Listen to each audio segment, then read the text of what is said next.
보살님, 차 한잔하고 가세요. 네. 또로로로로로. 저벅. 늘 봉사도 기도 수행도 열심히 하시고 훌륭하세요. 아이고, 다 스님 덕분이지요. 요즘 아드님은 잘 있나요? 잘 있긴 한데 연애도 안 하고 결혼할 생각을 안 해요. 관심이 없대요. 휴일에는 집에만 있어요. 오, 그래요? 잘 됐네요. 보살님 닮았으면 신심도 좋을 것 같고요. 출가시키면 어때요? 아니 왜 잘 있는 우리 아이를 건드시나요? 무슨 잘못을 했다고? 저는 무슨 잘못을 해서 들어온 걸까요? 기독교에는 원죄라는 개념이 있다는데 우리의 잘못이라고 한다면 원력이나 보살심 두 가지 가운데 하나겠죠? 그 얽매임을 해소하고자 이 길에 들어오지만 아직 잘못이 많아 이 자리에 있는지도 모르겠습니다. 네, 오늘은 우리의 잘못은 이라는 만화를 만나봤는데 대체 우리는 무슨 잘못을 했을까요? 네. 근데 참 스님도 만화를 보니까 충격이 크셨을 것 같아요. 스님은 좀 선의로 얘기를 하신 것 같은데 굉장히 아픈 주먹이 되어서 나왔거든요. 네, 당황스러우셨겠어요. 네, 그만큼 이 출가한다는 이 출가의 마음이 이렇게 뭐 아무나 할 수 있는 건 아닌 아니죠. 것 같아요. 그만큼 어려운 것 같아서 아마 좀 그런 것들을 오늘 좀 얘기하고 싶지 않으셨나 했는데 혹시 안나 씨는 오늘 뭐 이 만화 보면서 어떤 생각이 들었어요? 저는 조금 미안한 마음이 생겼어요. 왜냐면 저도 아마 그런 생각을 해본 적이 있는 것 같아요. 다른 스님을 볼 때 잘못 아니지만 왜 이렇게 사시나요? 그런 생각 들었어요. 근데 이제 만화를 봐서 이거 자신만의 선택이죠. 그래서 이거 비판하면 안 되죠? 아니요, 이거 그냥 진로라고 이제 생각할게요. 네. 약간 좀 이런 불자분들이 가지고 계시는 좀 인식, 뭐 편견, 약간 선입견 이런 것들이 좀 없지 않나 싶은데 민영 씨는 어떠셨어요? 저도 사실 출가에 대해서 정말 아무나 할 수 없는 거잖아요. 그쵸. 그러니까 결심을 세우기도 쉽지 않기 때문에 참 대단한 일이다 이렇게 생각을 하고 있어요. 옆에 대단한 분이 계시죠? 네, 대단한 분을 모시고 네. 저희가 프로그램 하고 있습니다. 그런데 이 만화 속에서 그 보살님께서 저희 아들은 연애도 안 하고 결혼도 안 하고 집에만 있으려고 해요. 이런 말씀을 고민을 털어놓으셨잖아요. 맞아요. 근데 요즘 참 그런 젊은이들이 많은 것 같아요. 뭐 서울 씨 주변엔 어떠해요? 그러니까 일단 요새 많은 젊은 분들이 그 M4 세대라고 하잖아요. M4 세대가 유행하는데 많은 것들을 좀 포기하고 삽니다. 혹시 뭐 M4 세대 들어보셨어요? 그렇죠. 그쵸? 취업도 네. 포기하고 그쵸. 연애, 네. 출산. 맞아요. 네. 그러니까 3포 세대라고 네. 하잖아요. 네네. 연애, 출산, 결혼. 근데 뭐 5포, 7포 세대도 있다는 겁니다. 네.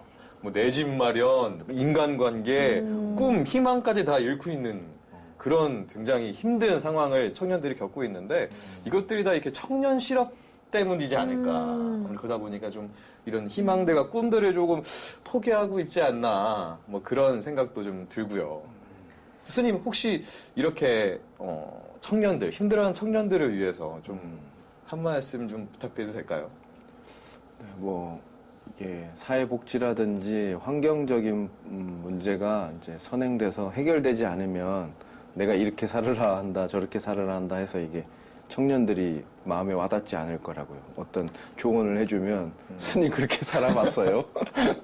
그렇게 된다고요. 되게 조심스럽긴 한데 그런 포기라는 어떤 그런 단어에 매이기보다는 물론 내 여건이 안 돼서 지금은 이렇지만 나는 늘 가능성이 있고 또 사회 탓을 하기보다 그다음에 사회는 어차피 누구에게나 다 공통적으로 힘든 거니까 이 힘겨움을 내가 어떻게 지혜롭게 헤쳐나가느냐 그런 문제도 생각해보고 또 요즘은 직업을 구하기 힘들어도 좀 진취적이고 능력 있는 지혜로운 친구들은 직업을 만들잖아요.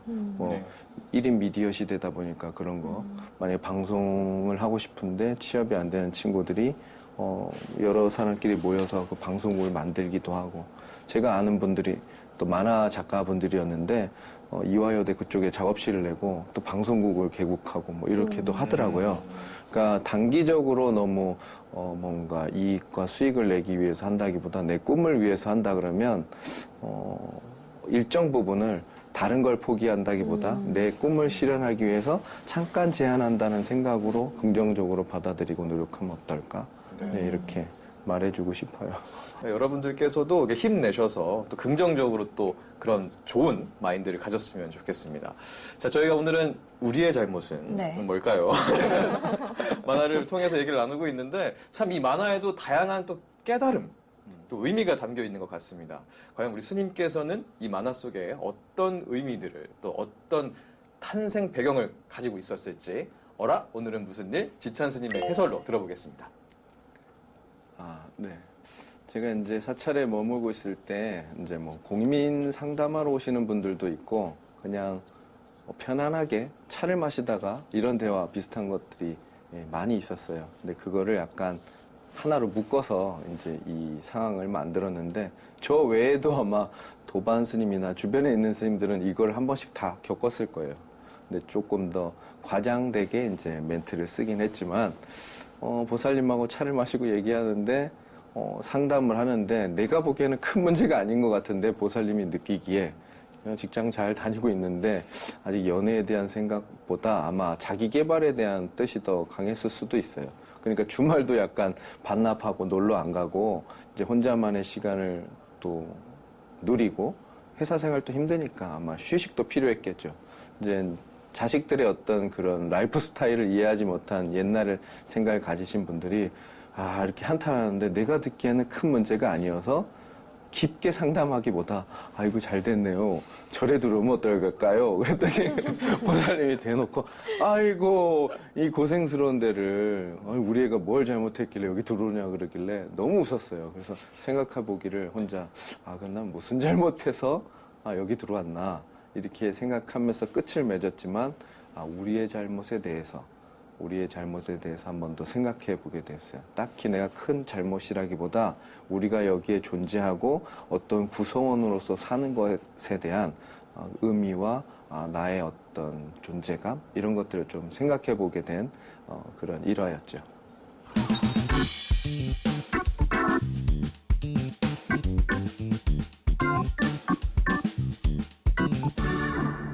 네, 어라 스님을 찾아서 또 그리고 지찬 스님의 해설까지 들어봤습니다. 이제는 어떤 시간인가요? 네, 이제는 저희의 다양한 궁금증들을 하나씩 풀어놓는 시간입니다. 자유롭게 얘기를 해봐야겠죠? 그렇죠. 바로 통 크게 소통하자 시간입니다. 저희가 스님 해설을 들어보긴 했는데 사실 아직 풀리지 않은 것들이 좀 많이 있어요. 네. 그래서 좀 질문을 드려볼까 하는데 일단 저는 스님 해설 들으면서 가장 먼저 떠오른 게 물론 끝에도 잠깐 설명을 하셨지만 대체 우리 지찬 스님께서는 어떤 잘못을 지으셔서 지금 이곳에 계신지 설명해 주시죠. 그러니까 잘못이라고 이제 재미있게 만화적 표현으로 이제 우리의 잘못은 뭘까 이렇게 했는데 사실은 우리가 불교에서의 가치가 열반과 해탈에 대해서 얘기하잖아요. 그럼 윤회에서 태어난 것은 어쨌든 뭔가 네. 미흡했기 때문에 다시 존재했잖아요. 근데 그걸 한번 짚어보자는 뜻으로 생각했어요. 그러면 내가 어쨌든 불가의 몸을 담고 있고 수행을 한다고는 하지만 이 자리에 존재하는 것 자체가 내가 아직 해탈 열반에 못 미치는 수행 상태니까 내가 여기 있는 거지. 그러니까 이것도 어떻게 보면 나의 잘못이지라고 내 스스로 이제 반문하고 나의 상태를 점검한 거였죠. 잘못이라기보다는 어쨌든 나의 수행 점검 상태였기 때문에 여러분들의 어떤 점검, 또 또 모두의 어떤 상황, 윤회를 거듭하는 어떤 나의 마음 체계 그런 걸 한번 돌아보면 아, 내가 어떤 부분이 실수하고 있고 잘못하고 있구나 알 수 있지 않을까 싶어요. 안나 씨는 혹시 궁금한 거 있나요? 네, 출가란 이거 스님이 되는 거죠. 네. 그래서 그 어머니 왜 했나요? 아니면 이거 한국인들도 그런 선입견이 있나요?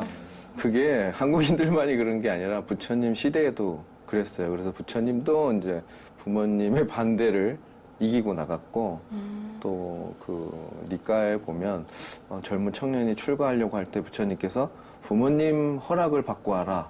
그래야 출가시켜준다. 그래서 돌아가서 부모님이 허락을 안 해주니까 3일을 또 단식을 해가지고 허락을 받아오고 뭐 이런 경우들이 나옵니다. 그러니까 아마 인간 본능이겠죠. 뭐든 자식들이 이제 출가를 하고 가면 자식을 놓지 않고 가문을 잇지 않는다는 그런 편견 때문에 더 그럴 수 있을 겁니다. 아까 보니까 또 들으면서 란나 씨가 또 궁금한 걸 체크한 게 있는 것 같아요.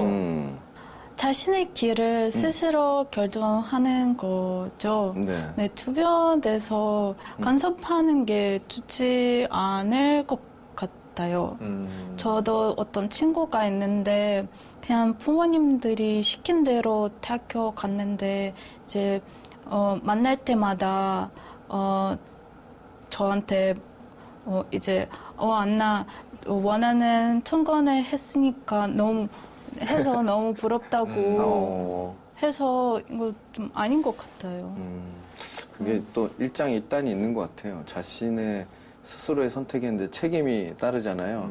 근데 그렇게 자기가 선택했는데도 결과에 따라서 사람들이 좀 어리석기 때문에 왜 누가 나를 안 말렸냐 이런 투로 불평불만한 사람도 있고 또 간섭을 해서 자기 길로 잘 가서 성공을 했는데도 난 행복하지 못해. 성공했는데도 불구하고 행복하지 못해. 이래서 또 후회하는 사람이 있어요. 그래서 뭐 거기에 대해서는 뭐라고 말하긴 그렇지만 어쨌든 스스로의 선택과 또 주변 사람들의 어떤 그런 환경 그것도 무시할 수 없기 때문에 서로 자기의 선택과 동의가 같이 가는 게 제일 좋은 것 같아요. 그런데 한국에서는 이렇게 자식들의 선택에 대해서 부모님들이 많이 개입을 하시는 편이잖아요. 네네. 또 가족적인 문화도 있고. 그런데 러시아는 어떤지 좀 궁금해요. 러시아는 교육적으로 많이 시키지 않아요. 어차피 성적은 어느 정도 좋으면 대학교 학비 안 내도 돼요. 안 내고 그냥 입학할 수 있어요. 그래서 그냥 학생이 어떤 마음만 먹으면 좋은 대학교 입학할 수 있어요. 그럼 그 본인의 의사를 좀 존중을 해주는 편이네요, 부모님들께서. 그 출가에 대해서 스님들께서 출가를 하시는 그 진정한 의미가 있을 것 같아요. 또 나름대로의 그 의미를 한번 스님께서 설명을 해주시면 좋을 것 같아요. 네, 스님들이 각자 출가할 때 그 사연이 다 달라요. 처음에는 어떤 목표로 출가하는지가 다 달라서 뭐라고 말할 수는 없지만 살면서 근데 절에 들어와서 살면서 그런 목표가 생기는 것 같아요. 저는 좀 특별한 케이스로 출가를 해서 다시는 이제 태어나기 싫고 그다음에 깨달음을 얻고 싶고 고통에서 벗어나고 싶고 그렇게 하지만 이제 다른 경로로 들어왔더라도 스님들은 대개 고통에서 벗어나고 해탈 열반하고 또 내가 가진 깨달음을 중생과 나누겠다 이런 생각들이 꼭 그렇게 따라오더라고요. 그래서 여러분들도 지금은 웃으면서 얘기하지만 어떤 사연으로 절집에 좀 더 깊숙하게 공부하게 되면 그런 마음이 자연스럽게 따라오게 될 거예요. 그래서 아마 이 자리까지 오게 되지 않나 싶어요. 이 자리라고 하시면 이 자리 네, 방송이 그렇죠. 다 다 인연이 있었기 때문에 가능한 것 같은데 네. 이게 참 수행을 하는 이유도 어떻게 보면 이 윤회를 벗어나기 위한 거 아니겠습니까? 근데 그만큼 이 윤회라는 말이 떠오르는데 이 출가 수행자가 되기 위해서는 공덕을 쌓아야 할 수 있다라는 말이 있어요. 저는 아마 공덕을 못 쌓아서 못할 것 같은데 네. 대체 얼마나 많은 공덕을 쌓아야 이렇게 출가 수행자의 길을 갈 수 있는 걸까요? 옛날 전통적인 관점에서는 하늘을 덮고도 남음이 없다. 뭐 이런 공덕의 얘기를 이제 어른들은 했는데 경전에는 조금씩 또 비유가 좀 달라요. 물론 출가의 공덕이 한량이 없다. 뭐 구족이 생천한다. 뭐 이런 얘기가 많은데 유마경에는 이렇게 나와요. 출가 공덕에 대해서 함부로 말해서는 안 된다. 그는 세속의 입장으로 봤을 때 이익과 공덕이 있는 것이지 현상계를 초월하려고 하는 수행자 입장에서는 이익과 공덕이 없다. 그러니까 그 이야기는 맞지가 않다 그랬고 또 달마대사하고 양무지의 대화에도 이런 게 있었어요. 달마대사가 양무지가 나는 절도 많이 짓고 탑도 많이 쌓고 스님들을 득도하게 만들었다. 어떤 공덕이 있습니까? 그러니까 달마대사 그랬잖아요. 공덕이 없다고. 거기에 큰 뜻이 있거든요. 그래서 출가자의 공덕에 대해서 새길 때는 수행자 스스로는 공덕과 이익을 위해서 출가한다는 생각과 그것이 나한테 주어졌다고 생각하면 안 되는 것이고 세속에 있는 분들이 생각할 때는 깨달음을 얻고 한량 없는 그 좋은 뜻을 중생들에게 괴로움을 벗어나게 해주니까 그 공덕이 참으로 희화하구나 이렇게 받아들이는 입장이 참 좋은 그렇게 받아들이는 게 훨씬 좋은 자세이죠. 그렇군요. 네. 참 이게 어쨌든 출가라는 게 쉽지 않은 거는 네, 뭐 사실인 것 맞습니다. 같은데 네. 요새 안 그래도 네. 이 조계종의 최근 10년간 이 출가자 수가 반으로 줄었다고요. 네. 굉장히 많이 이제 이 출가자들이 감소를 하고 있는데 이 스님이 보셨을 때 이 원인은 대체 뭘까요? 궁금해요. 네. 우선 뭐 인구도 많이 줄었고요. 이제 아이도 이제 적게 낳고 그렇군요. 예상치 못한 모든 게 저출산이 저출산이군요. 그리고 또 경제가 그래도 예전보다는 조금 나아진 것. 물론 이 얘기하면 또 밖에 사시는 분들이 또 뭐라 하시겠지만 아주 어릴 때보다 우리 부모님 세대 때보다는 경제가 좀 더 부흥돼 있고 살기 좀 편안하기 때문에 어려운 길을 굳이 갈 생각을 하지 않잖아요. 조금 더 편안하고 안락함이 이제 주가 되다 보니까 힘든 일보다는 좀 편한 일이 더 좋고 제한하고 사는 것보다는 모든 걸 누리고 살고 싶고 그러기 때문에 좀 더 많이 줄고요. 우리뿐만 아니라 전 세계적으로 이제 스님들이 출가하는 빈도수가 많이 줄었어요. 뭐 하다못해 불교 국가인 곳에서도 스님 생활을 유지하는 그 기간이 짧기 때문에 아짠이라는 용어를 쓰는데 아짠이 큰 스님이라는 뜻도 되는 것 같지만 10년이에요. 10년 된 스님을 아짠문, 아짠부람, 아짠차 이렇게 얘기하거든요. 그러니까 10년을 우리나라는 이제 10년이 너무 많은데 네. 그만큼 거기도 어렵고 티베트에도 이제 중국에서 그런 경제 정책이 들어가면서 뭐랄까 출가해서 힘들게 사는 것보다는 돈을 벌고 생활을 행복하게 영위하는 것들에 이제 포커스가 맞춰지다 보니까 그런 게 많이 없어지고 있는 편이에요. 우리의 잘못은이라는 이 만화를 만나봤는데요. 그럼 이쯤 되면 또 저희가 네. 슬슬 결론을 내봐야겠죠. 네. 네. 이름하여 네. 어라? 동아였느냐. 제대로 따라오질 않고 계신데. 네. 네, 만화에 대한 마무리를 해봐야 될 것 같은데요. 스님, 오늘 이야기를 정리하는 한마디 해주시죠. 네. 뭐 제목도 우리의 잘못은 그랬는데 사실은 잘못을 이제 지적한다기보다 내가 지금 금생에 이 자리에 존재하는 이유와 조건들에 대해서 한번 생각해 보면 어떨까 싶어서 조건? 이렇게 잡아봤어요. 말은 조건이긴 한데 부처님께서 윤회를 할 때 어떤 영혼이 있다거나 힌두교처럼 아트만이 있다거나 고정된 실체가 있다고 말하지 않았고 윤회의 주체는 오치온이라 그래서 우리가 세상을 인식하는 어떤 무더기라고 했거든요. 색수, 상행식의 무더기. 그 오치온이기 때문에 나라고 할 만한 것이 없지만 그 무더기 때문에 우리가 윤회에서 기억이 연결되는 것이기 때문에 내가 이 자리에 있게 된 연유에 대해서 한번 생각해 보면 그게 수행으로 가는 자리가 될 거라고 봐요. 그래서 우리의 잘못은 이라는 만화를 통해서 지금 나의 어떤 조건이 나를 결정짓고 있는가 한번 돌아봤으면 좋겠습니다.